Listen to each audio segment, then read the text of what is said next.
Jon War Machine Koppenhaver became one of MMA's most recognizable fighters.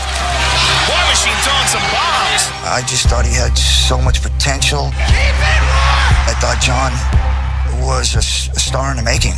They are chanting War Machine. As he became more famous and people got to know who he was, War Machine! he embraced the role of War Machine. He was a savage. War Machine opens the doors to the He was arrogant. He had this presence. It was just over the top and loud, and I never liked that. I got a phone call, and Jon said, I got arrested last night. I said, for what? War Machine's early arrests for assault proved to be a feature, not a bug, for some MMA promotions. I would get more calls for fights for War Machine than I would any other client. War Machine!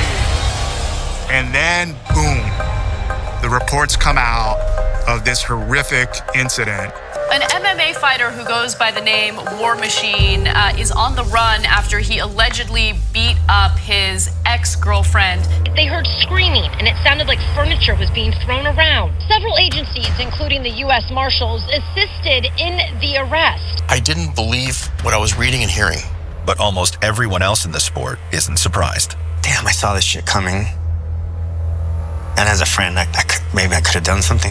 Guilty of battery constituting domestic violence. Whoever was in his life at that time should have grabbed him and said, dude, what are you doing? Why are you so f***ing angry? I fight because, to me, it's like the only way I can survive in the modern world. Was War Machine always a monster on the loose? Those motherfuckers. I f***ing hate 24-hour fitness. How was he able to hide in plain sight? Is this what MMA is about? Is this what the athletes do? Is this normal conduct? Lot of questioning going on. And can talking to the man behind the nickname provide answers? This is a free call from... Come on.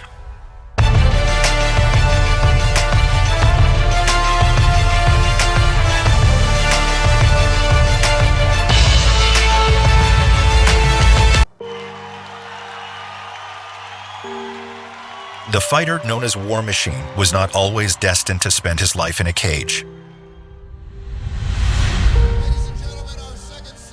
Growing up in the 90s, Jon Koppenhaver wants to be one of two things when he grows up: an LAPD officer like his dad, or an MMA fighter like Ken Shamrock. Jon's father was his hero, and he was really close with his family. Dad was a policeman and oversaw his athletic career and was on top of him for studies. I'm Ken Pavia, and I was Jon War Machine Koppenhaver's agent for the majority of his career. Jon and his divorced dad bond over UFC fights, practicing jiu-jitsu moves in the living room. But as a teenager, that relationship is shattered. Jon was 13 years old when his dad died in his arms. This is a free call from... An incarcerated individual at Nevada Department of Corrections High Desert State Prison.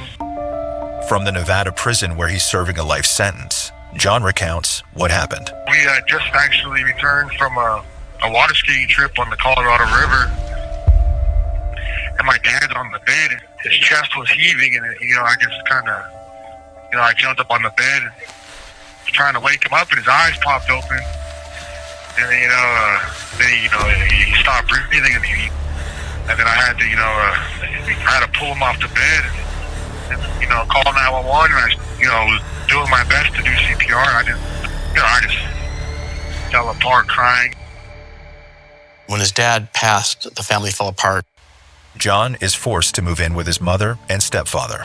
The mom got in some trouble, had some substance issues. Jon and his brother had a falling out. Despite the chaos at home, Jon remains focused on his own future. His hard work in high school gets him into the Citadel. The Citadel, the school that Jon attended, is a highly regarded military school on the East Coast in South Carolina. Very difficult to get in. His dream was to be a Navy SEAL and use the Citadel degree to become a Navy SEAL until he started doing so well academically, and then he changed it up to becoming a pre-med to go to become a doctor. But 2 years into the program, he discovers he has not left his family dysfunction back in California, as Jon will later explain to Joe Rogan. After my sophomore year, I go to the guidance counsel's office, and they're like, hey, you owe us $15,000 from this year. I was like, well, how? My mom gets my dad's pension. He was a cop. They get the money every month. Turns out my mom spent all the money on drugs. Learning the money left to him by his dad has been squandered and he'll have to leave the Citadel drives Jon into an uncontrollable rage. So then I went into meltdown psycho mode. And I went home, dude, and I beat my stepdad almost to death. I almost killed him. I beat him bad. Like, there's blood in the ceiling. It smashed him so bad. Jon avoids being charged for the sudden violent outburst, but being forced to leave the Citadel changes him forever. That betrayal was huge. I can't imagine what his life would have been had that not happened. I'm Julio Bazan, former MMA fighter and former roommate of Jon War Machine Koppenhaver. When he grew up, he had said he had two dreams. He wanted to either be a Navy SEAL or a UFC fighter. And he went the Navy SEAL route until he couldn't, and then went to the second option. That second route leads him to San Diego and the closest thing in MMA to military college, Ken Shamrock's academy, the Lion's Den. The Lion's Den was developed to bring guys in and challenge them mentally and physically to a point to where they want to quit. And if they don't quit, I can train them. Hi, I'm Ken Shamrock, UFC, heavyweight, champion, and of course, the godfather of MMA. It was crazy because, like, that was my dad's favorite guy. I like toys. He liked Ken. And then, he's like, I can see one day you can get a build like Ken Shamrock. And I remember I was awestruck. I was nervous. When I first started working with him, I liked him. I felt like he was a young man who had been dealt some bad cards. He was struggling early in life, a lot like some of the things that I went through early on. Ken credits his turnaround to Bob Shamrock, the man who brings Ken into his home, then adopts the troubled teen. I was angry at the world. I didn't respect anyone. And this world that I got into when I was lost helped me vent my anger and frustration. To try and help pay it forward, Ken gives Jon a place to stay, hoping to nurture the best parts of his personality. I knew that he had that light and that personality and that kindness, but he was also a killer if he wanted to be, which is what I was. We learned how to control that. We learned how to put it in the right places. But while Jon shows promise as a fighter, in training he struggles to keep his anger and frustration in check, often breaking down emotionally in front of Ken and his teammates. He would just, literally just cry, break down and cry. And it was like, Jon, it's like, there's nothing wrong with where you're at right now. I was like, it's a different story when you're starting to work against guys that have much more training and better skill level, even though your abilities and your upside is much higher than theirs. But you ain't there yet. And trying to get him to understand that was very difficult because he wanted to come out of the gates fast because he felt like he could beat anybody. And that's the mentality you have to have. But you got to have somebody around you that's saying, hold up for a minute, we'll get you there. For 2 years, Jon sticks with Ken's strict training. That changes after Jon spends a night at the Hard Rock Hotel in Las Vegas, partying with UFC fighter Phil Baroni. Phil Baroni's not a good guy. I'm Matt Serra, former UFC champion and UFC Hall of Famer. He's a Long Island guy like myself. Never been a good guy. Looking back at it, Phil was one of the first real characters, right? He'd go out with the silk suits and the shorts, and the walkouts were always with his dance moves. It's always kind of cool. Million stories, none of them good. I never liked him. I don't like him. And the fact that War Machine was hanging out with him and that's his buddy. Phil was nice to me, and I was telling him how about training and how I kind of was looking for something different at the time because the Lion's Den was kind of in shambles at that time. When Jon signs on with Phil, he embarks on a different path to professional MMA than Ken's stringent academy. Phil's focus is as much about building stars as training martial artists. Few people understood the importance of being marketable, and Phil Baroni was one of the first ones. Everybody knew him as the New York Badass. He had the glasses, he had the swagger, the cockiness. Never a lack of flamboyancy. To Jon, Phil's approach sounds like a refreshing change from Ken and a faster path to going pro. He could taste that money and he could taste that stardom. And I think when some guys get to that point, there's other people in their ear at the same time saying, you're great, man, you're great. You don't need this, you don't need that. And I think Jon was done waiting, and he wanted to do it now. And I don't think it necessarily was a bad move, but I don't think it was the best move. He had all the potential in the world, but he made a couple bad decisions and he ended up where he at, because the people you surround yourself with are the people you become. And Jon quickly becomes more like the New York badass by acquiring a nickname of his own. Jon was a true warrior, and Phil respected that. Phil used to beat him up when he used to come to the gym in Vegas. He used to kick the daylights out of him, kick the crap out of him, and because he kept coming back, he earned the name War Machine. Phil also gets Jon his first taste of competitive MMA fighting in Total Combat, an unregulated Wild West promotion in Tijuana, Mexico. There was no commission. There was no doctors necessarily ringside.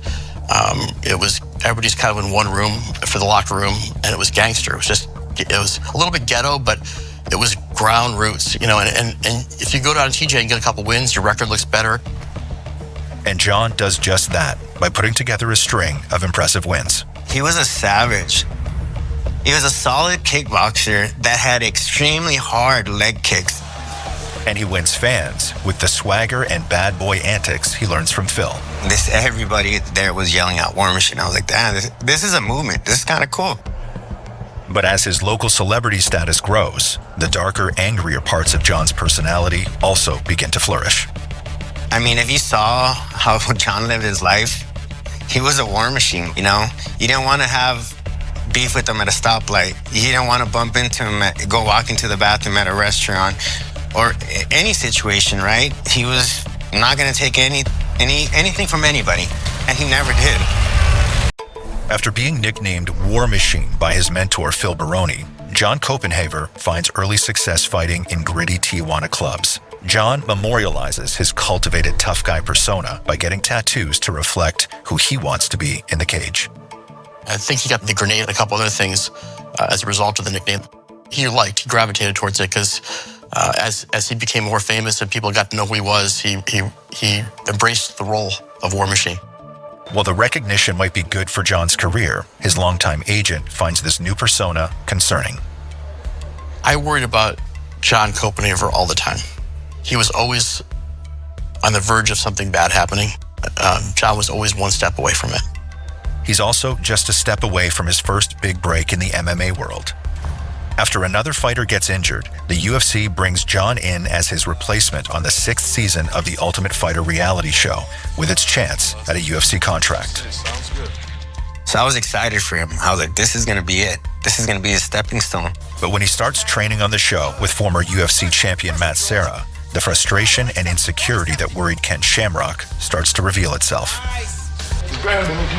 I hear you, but what's the answer though? Not to roll with him? I want you to have the right attitude about it. Man, you got a question to ask me, ask me. War Machine was the type where if things didn't go his way, he was looking for someone to blame. And, you know, that's a problem. That's a big problem. In this game, in the fight game, the mental part of the game is just as important as the physical. If you don't have it upstairs, you know, it doesn't matter what you bring to the table physically. It might get you through some fights, but it's not going to bring you very far.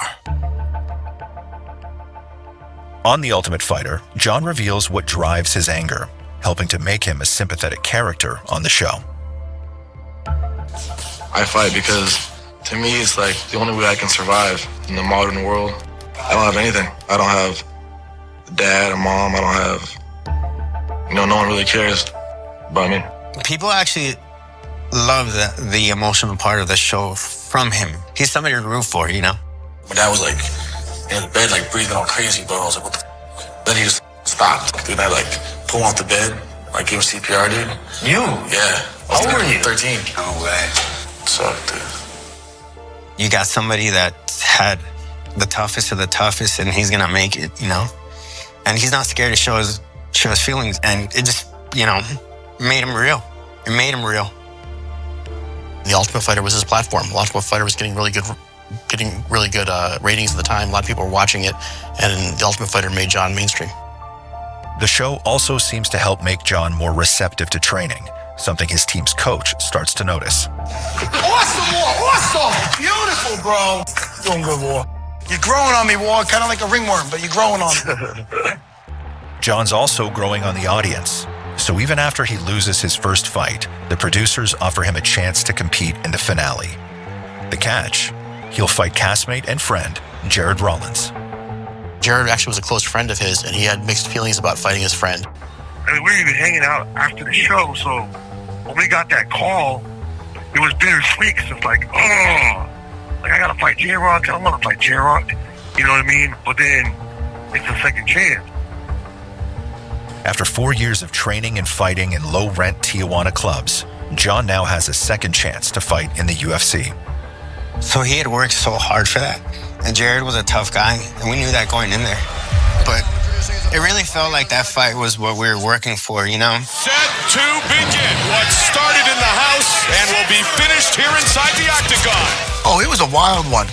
The fight is an Ultimate Fighter classic. Pushes forward. And with a multi clicks a big knee. Did an up and over and ended up mounted and beat him up from there. Oh, he switches. Look at that. And it was a bloody battle, and it went back and forth, and it kind of tore at him a little bit to have to punch his friend in the face. 2 minutes into the third round, Jon wins with a sensational knockout. I remember when they raised his hand and interviewed him, he was crying because he was so affected by what he had to do to his friend. It breaks my heart, man, because I wanted to see him win too, and it's makes me sad, dude. That's where you see the good part of War Machine, when he was upset that he had to beat up his buddy. For his outstanding performance, Jon earns the Fight of the Night award and the $30,000 cash bonus that goes with it. That was his night. You know, he stood out in a night of some fun fights, and he got Fight of the Night, and deservingly so. He also gets a 10-fight UFC contract. War Machine is now at the threshold of MMA stardom. I think everybody recognized that Jon was going to be a star. When he first got into the UFC, the fame had really taken over. We'd walk in the mall, and he'd be stopped by everybody, and couldn't feel the ball rolling. I was like, this is kind of cool. You know, some people in this game, they come up with nicknames and stuff like that, and sometimes it sticks, sometimes it doesn't. For some reason, you know, maybe it's because he had a grenade tattooed on his neck, but War Machine kind of fit him. Enough that he legally changes his name to War Machine. But by now, Jon Koppenhaver is not a Dr. Jekyll becoming Mr. Hyde. He's Mr. Hyde becoming an even darker Mr. Hyde. I remember seeing him doing some rants online. Oh, I want to smash the motherfucker. I mean, whoever was in his life at that time should have grabbed him and said, dude, what are you doing? What are you saying? Why are you so angry? You're winning in life now. You're doing well. Why are you so angry? Perhaps because leaning into the angry War Machine character initially brings admiration rather than condemnation. It changed everything. All of a sudden, I got porn star chicks writing me on MySpace. They want to hang out. It goes to your head, man. It's like a drug. You're on top of the world. You know, it's a trip. Once we believe the myths about ourselves, that you're untouchable, that you're actually the War Machine, you start to believe that. You start to believe that you're some sort of genius. I'm Julie Kedzie, and I am a former professional mixed martial arts fighter, and I was in the first generation of women who fought in the UFC. You kind of forget that there's still going to be somebody who doesn't know what the hell you do or care. And the cage can quickly remind you of your vulnerabilities. After Jon loses his first UFC fight in just 56 seconds, his career is instantly on life support. He knew if he lost another one, it was going to let him go, so that the matchup was extremely important. This matchup has to be right. We had some names thrown at us, and he didn't like them. Brandon Wolf was a top prospect coming out of Hawaii, and Hawaii has produced a lot of really good fighters, and there was high expectations, and Jon knew that, and Jon thought they were putting Jon's star power up with this new Hawaiian up-and-comer, and it felt like he should have been built a little bit before he took big fights, high-profile fights, and as such, he didn't want that fight. But in the UFC, despite Jon's rising popularity with fans, 0-1 fighters don't get to pick and choose their opponents. When you first entered the UFC, you had zero leverage in terms of opponents, money, or anything like that. You had to just kind of be a company guy. That doesn't stop Jon from waging war against the UFC's matchmaker. I was crazy. I started texting Joe Silva, the matchmaker, and started threatening him. And, me and Joe Silva were going back and forth, and he's telling me, have fun working at McDonald's and all this stuff. We were going back and forth. Jon next takes his battle with his employer to social media, where he implies recently deceased fighter Evan Tanner was driven to suicide by the UFC. And Dana told me, and he said, listen, dude, this is a business, and the things you said, they hurt our brand, and you're making the UFC look bad, and you're one of our fighters. You're going to reap what you sow, In September 2008, after just one fight, the UFC terminates Jon's contract. I think right after the UFC cut him, Jon and War Machine kind of melded into one a little bit. There was less of a puppeteer and a persona, and he started to believe the hype. He started to believe who he was, and that's when problems started happening. He tries to keep his MMA career alive by taking whatever fights he can. But as his fight career fades, his frustration grows until a barroom brawl with a friend gets him arrested. Nearly broke, he's presented with an employment opportunity he sees as a good fit. Jon struggled to make ends meet like a lot of early fighters. He didn't have a secondary income necessarily, and he stumbled into the opportunity to do porn and kind of fit the whole War Machine persona. Yeah, he was always a womanizer, always had girls around, and, he had met a girl that was into porn, and, they would hook up every once in a while, and she kind of introduced him into the industry. I didn't think he'd follow through, but he did. And, it was a little different. It was kind of a shock. But while his War Machine persona may have worked with co-workers in the MMA world, it doesn't sit well with some colleagues in his new industry. He was arrogant, he was demonstrative, and he would suck up all the air in the room. Hi, everybody. I'm Jenna Jameson. I'm best known for being the world's most famous porn star. He had this presence where when he would speak, it was just over the top and loud. And I never liked that. He may not be liked in the porn business, but it's his arrest at a gay bar that could cost him everything. And I said, what were you doing at a gay bar?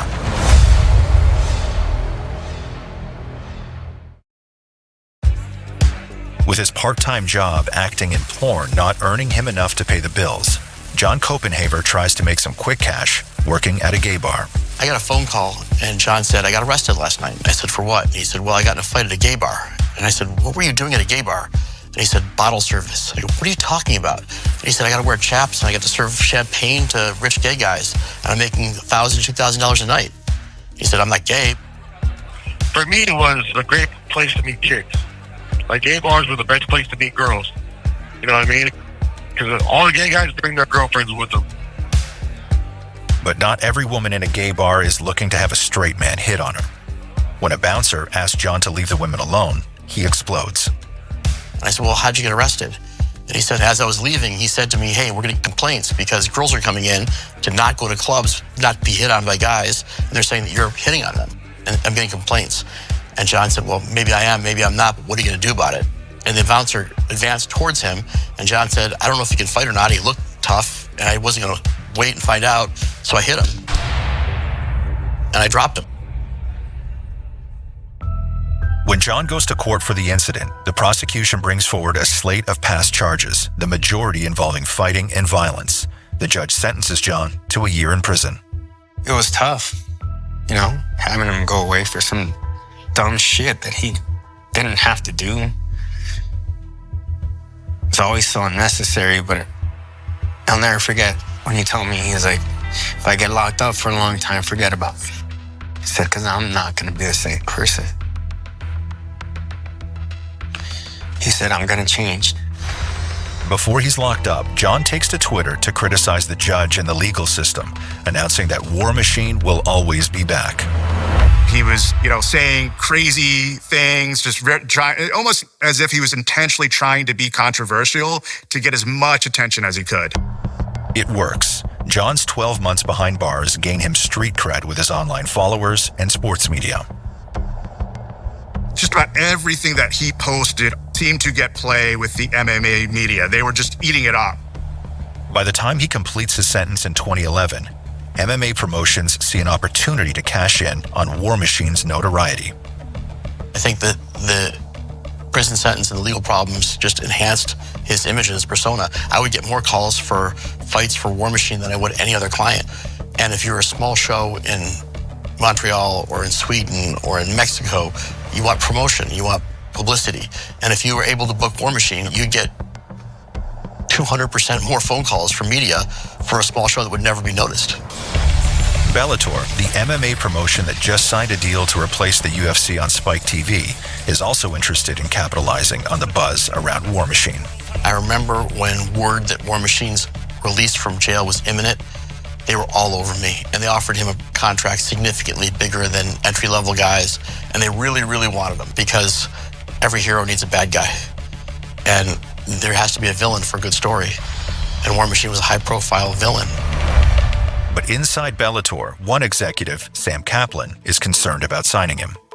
He's an above-average fighter, but we've got plenty of other fighters we can recruit into our organization that are not going to be the potential liability that he is. My name is Sam Kaplan, and from 2009 until 2014, I was the matchmaker for the Bellator Fighting Championships.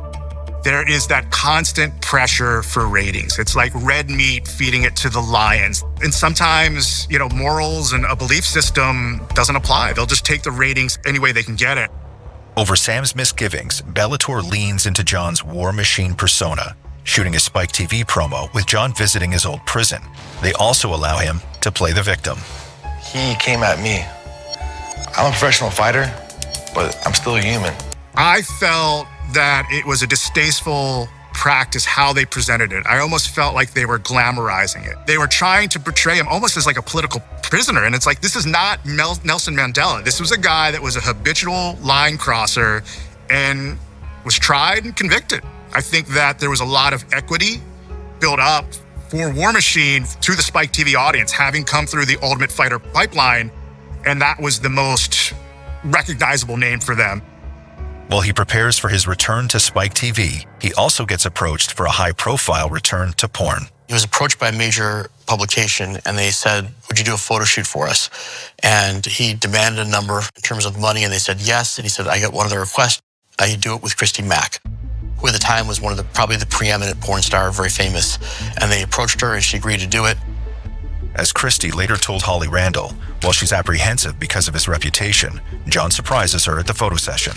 At the shoot, he was like, hey, I'm a little worried, that you're not feeling well. Can I come and check in on you later? And I was like, oh, that's very nice, actually. Like, that'd be great. You can come over to my hotel room, but we're not having sex. And he said, okay, that's fine. Let me bring you some food, make sure you're okay. And so he did. And we just kept in contact. And my mom was like, wow, that's a really nice guy. They hit it off, and they started dating. And he brought Christy to these fights. Christy Mack, War Machine's girlfriend, watching cage side. Christy helps boost War Machine's image in the MMA world. I think dating a porn star raises anybody's status because you automatically are looked at as more masculine, more virile, a stud. And that's what a lot of fighters long for. They just want to look like the manliest man out there. So if they can bag a hot porn star, come on. With Christy helping to boost media interest in Jon's Bellator fights, their gamble on signing the controversial fighter seems to be paying off. In the minds of some people, yes, all press is good press. It brought some more eyeballs and some notoriety and coverage to our events. Jon makes quick work of his first Bellator opponent, Blazavina, with a first-round knockout. So Bellator greedily books him for 2 more Vegas fights. Jon and Christy become a talked-about couple in town. War Machine's relationship with Christy, when it was good, was 2 alphas coming together. And so by dating somebody who was a big celebrity and bringing in a different fan base, it just made War Machine even that much bigger. And they both had significant social media followings. Their followers get to witness their edgy and often disturbing online banter. Then Jon documents his connection to Christy with a real-world gesture, and Christy reciprocates. He gets that big tattoo across his neck. And it made me question everything about his relationship, his mental state, what was next for him. The MMA media have questions of their own. And Jon and Christy's response is unsettling. And if things don't work out for, God forbid any reason, you could just say you're a Mac, like you're a Mac daddy. Yeah. If I told her what I would do is I would just kill her. I'll put rest in peace, Mac. Then I was like, this is a memorial to my dead girlfriend. They don't know what happened to her. She's dead. I mean, honestly, I would probably deserve it. Yes, I did see it. It says property. While the couple is intentionally trying to be provocative in public, privately, they're increasingly blurring the line between illusion and reality.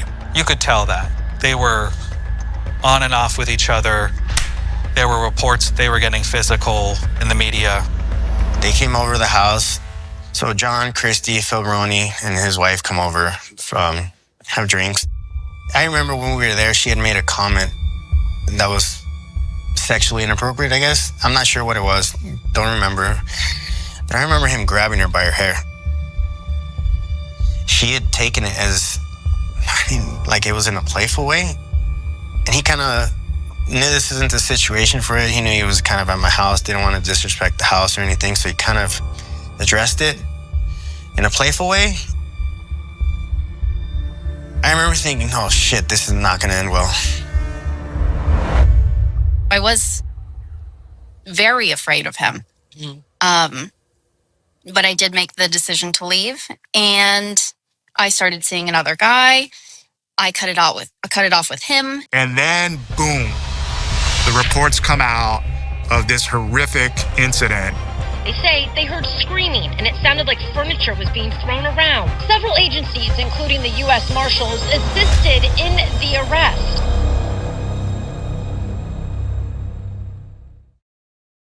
On August 8th, 2014, Jon War Machine Koppenhaver uses an old key to enter ex-girlfriend Christy Mack's apartment. He finds her in bed with a friend. Jon flies into a rage and sexually assaults Christy, leaving her with 18 broken bones in her face, missing teeth, a fractured rib, and a ruptured liver, nearly killing her. I jumped in my car and drove to her house. It gives me the chills.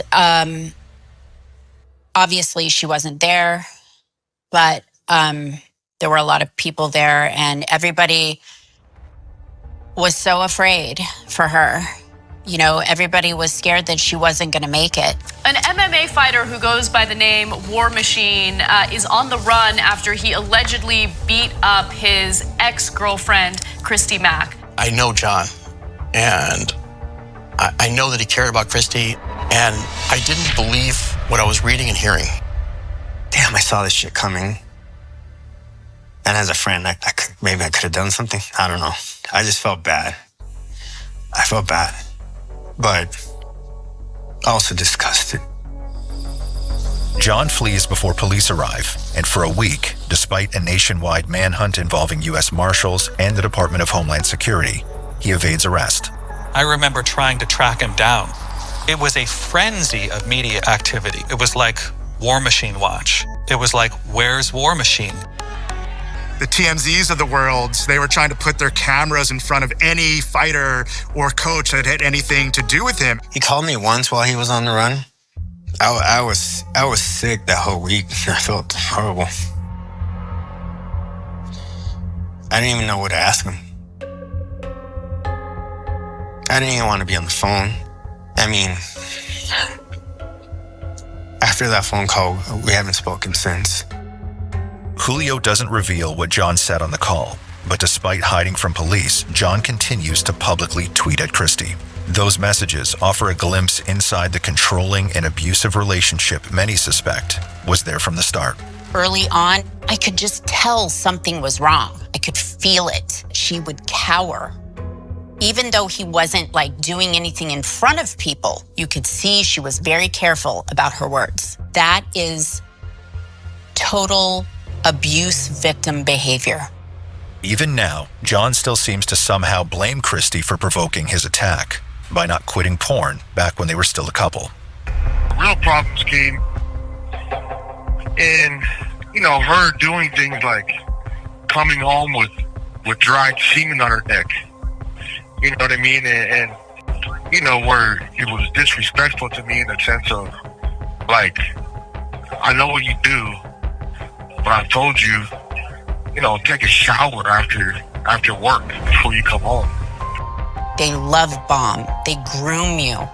They make you work for their affection. And girls like Christy and me fall victim to that, where we're always trying to please our partner. And until you're able to recognize that pattern, it continues. And it usually turns into something incredibly ugly, violent, and scary. As it becomes increasingly clear that they've promoted a domestic abuser for half a decade, the MMA world quickly distances itself from Jon. Bellator immediately cancels his fighting contract. The reports came out, and that was it. He was gone. It was all done behind the scenes and done very quickly and expeditiously, and there wasn't much talk. Even as he evades capture, this much too late response to Jon's long-standing behavior begs a bigger question. How was the magnitude of his behavior kept under wraps for so long? Up until that point, there wasn't much publicity towards Jon Koppenhaver being violent towards women. People were just appalled. I think that there was some finger pointing going on that, hey, is this what MMA is about? Is this what the athletes do? Is this normal conduct? Is it acceptable? Were there warning signs? Lot of questioning going on.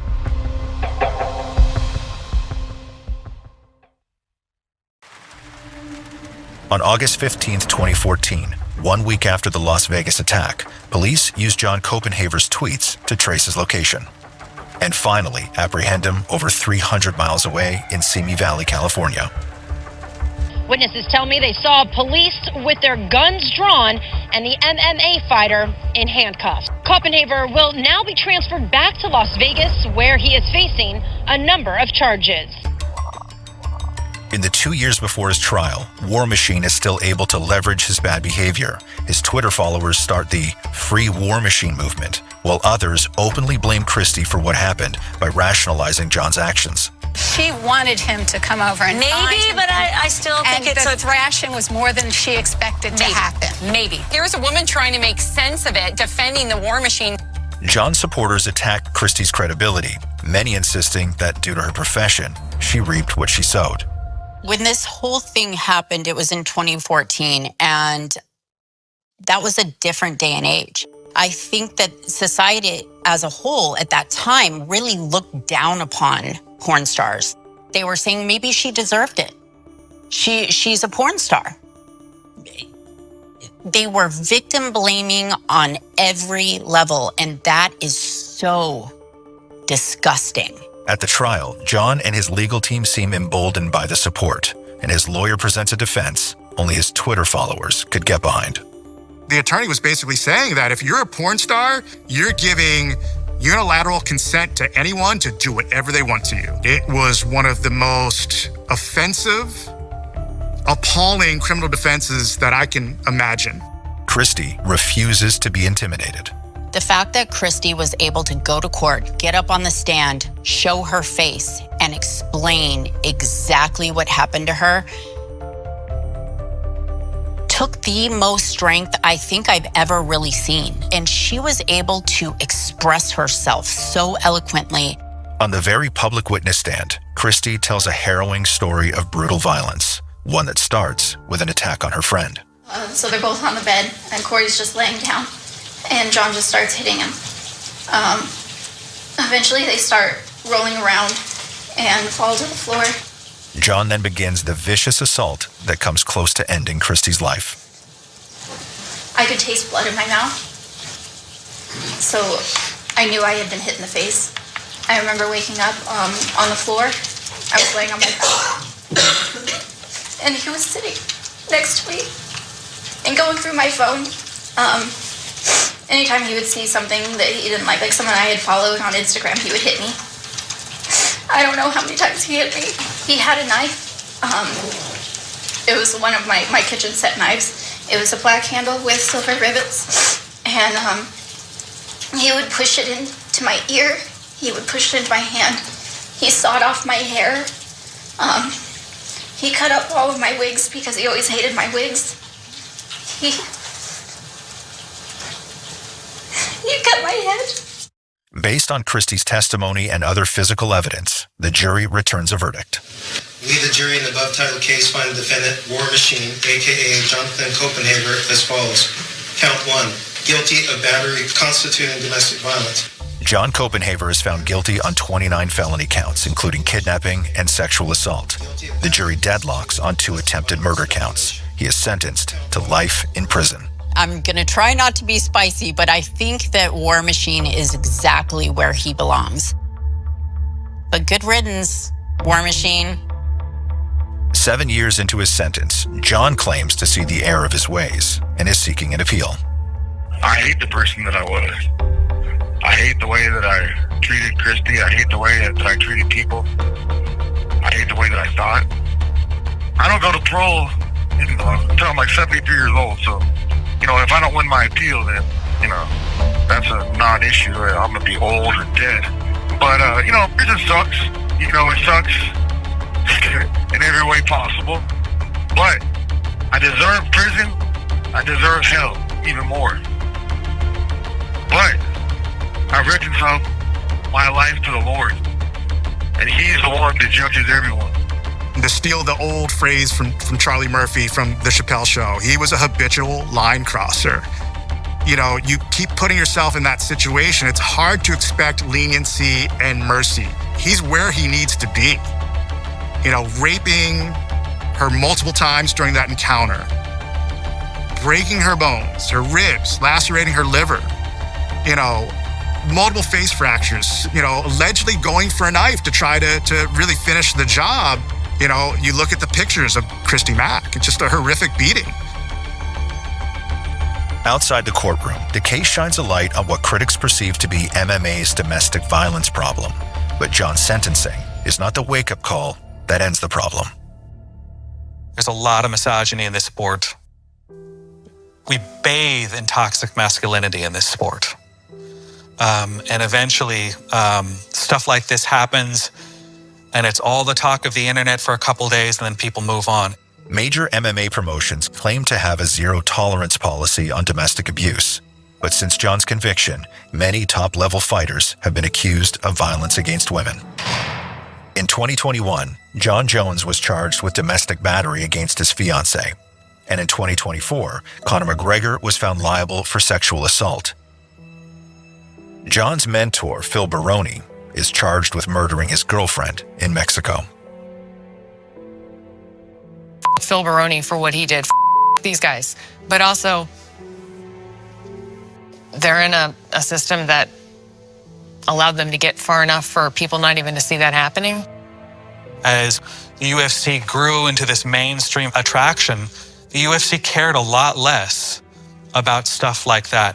Instead of getting in front of it and saying, this is terrible, you will never put your hands on the women, or cutting a fighter, they would say, let's let the legal process play out. It was a cop-out, essentially. It was a cop-out. F us. Like, f all of us for being a part of that. I don't think MMA is the reason that these people are bad people. But I don't think it helps the MMA community that we don't prevent people like this from getting to this point.